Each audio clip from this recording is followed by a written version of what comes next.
In 2015, my friend was over at my house. We're laughing, we were enjoying ourselves, and then I started having Afib attack. I would listen to my heart and it felt like it was not beating in rhythm. I looked at my husband and I said, "You need to take me to the ER." And pretty much we're rushed immediately to find out what is wrong with my heart. The next morning I was diagnosed with Afib.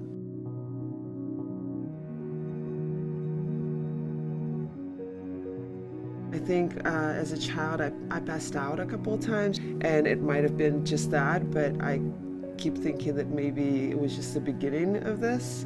There's a possibility that I started having Afib attacks when I was young, but you feel invincible when you're young. I actually did not find out that my dad had Afib until I had it myself.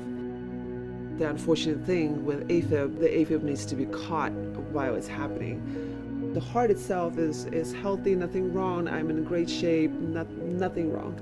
It's just the electrical situation with the heart that is not working. The way that my heart felt in my chest is that it was like a German jazz concert. Me being just kind of non-complainer and Russian, I just kind of like, okay, fine. And I just thought that this was anxiety or any number of things that could happen with being a producer and having a very intense job.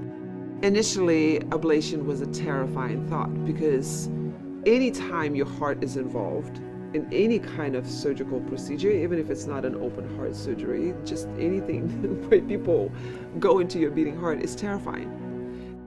What made me decide to get ablation was heavy research. I think it's important to research your ablation and the doctor that will be performing it. It was very important for me to find somebody who has done thousands of those. So I got two of the best doctors in the industry. It doesn't get any luckier than that. For the last 5 years since ablation, I have been almost entirely symptoms free, and I'm on no medication. I live as normal life as you possibly can, and this is as close to cure as I think I'll ever get. The most important thing to me about this is to make people who are newly diagnosed to have any kind of glimpse of hope.